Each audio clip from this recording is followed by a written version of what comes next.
Good morning. I'm going to be trying something a little different today. I'll be running a PowerPoint presentation with quotations related to my topic, but I'm not going to be speaking directly to it, and I hope that's not going to be too distracting for you.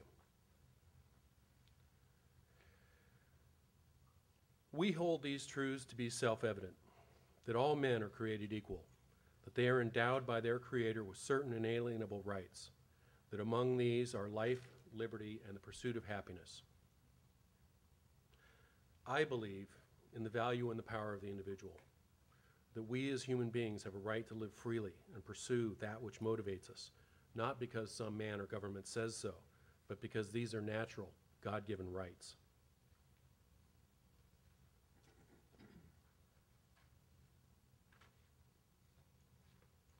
Okay. What is liberty? Liberty is the power to do as one pleases, the power of choice.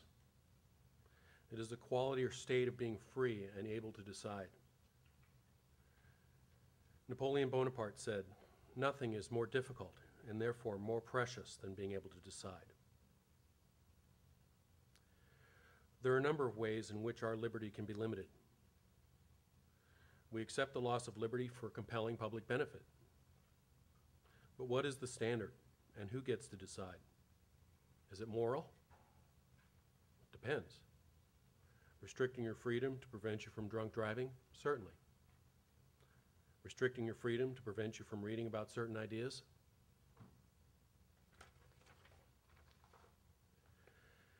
Loss of political freedom is not a series of unrelated events. A current example is the progression of government involvement in healthcare. We began with Medicare, then Medicaid, and now the recent reform, which has cost us our right to be uninsured. What's next? The loss of our right to smoke or to eat French fries due to compelling public benefit? We can voluntarily set some of our freedoms aside for possessions, a job, a family. Voluntary and temporary setting aside of our rights is moral because it is our choice. The Christian view of liberty is freedom from the power of sin.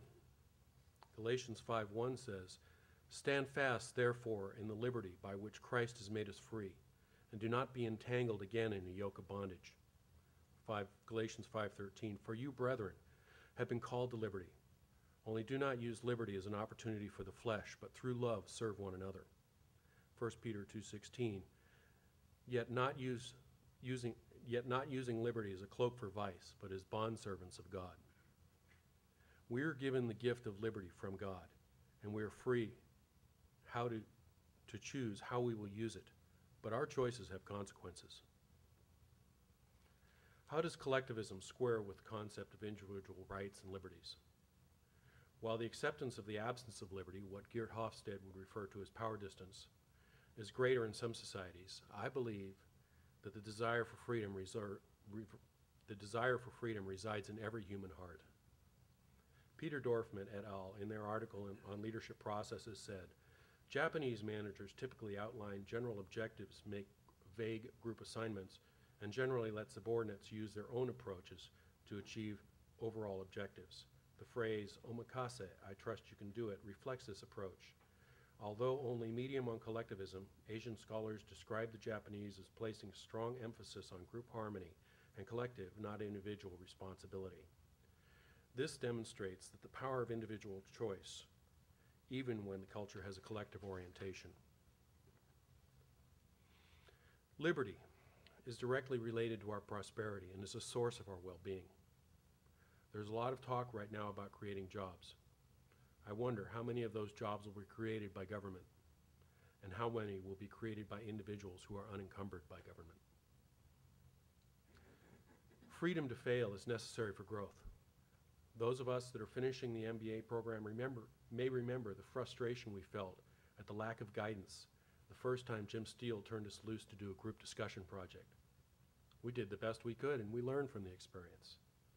Eventually, we came to realize that they had deliberately introduced ambiguity to our experience that we might learn and grow. While some courses are more rigidly designed than others, the The trend throughout the program has been towards greater flexibility and decision authority. Ronald Reagan said, "Freedom is never more than one generation away from extinction. We didn't pass it to our children in the bloodstream. It must be fought for, protected, and handed on for them to do the same."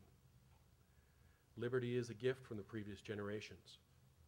Will you pass it on or selfishly trade it for temporary profit and safety? To borrow a line from Spider-Man, with great power comes great responsibility. What can we do to pass it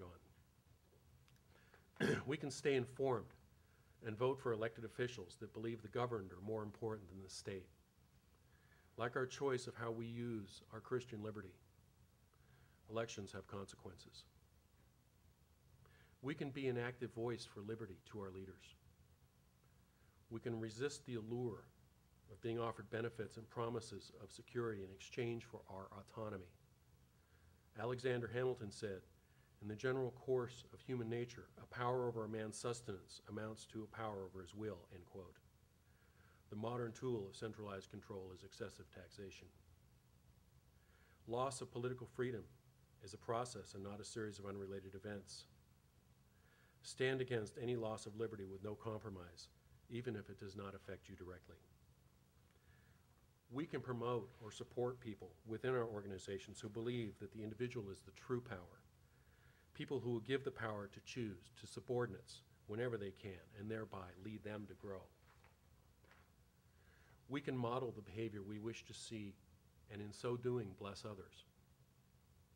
As leaders, we can choose to challenge people to grow by giving them new opportunities and challenging them with new ideas and choices. A leader can intentionally introduce ambiguity. We can look inward for solutions while at the same time resisting those who would disable our freedom to choose. These could be political, organizational rules, or administrative regulations. Freedom to choose imparts risk.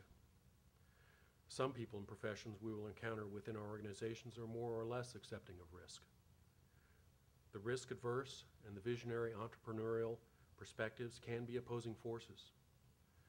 A leader avoids having all of one or the other set direction for an organization, which could result in stagnation and dysfunction.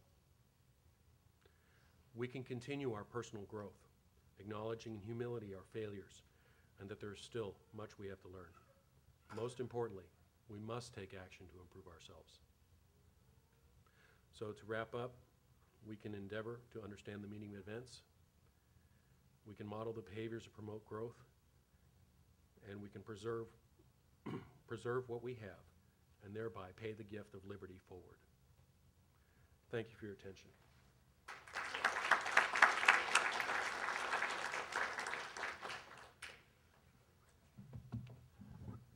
Do you have any questions for Anthony and freedom or liberty, as it were? So did you find any differences between freedom and liberty? I looked at that, and there are, after you mentioned it,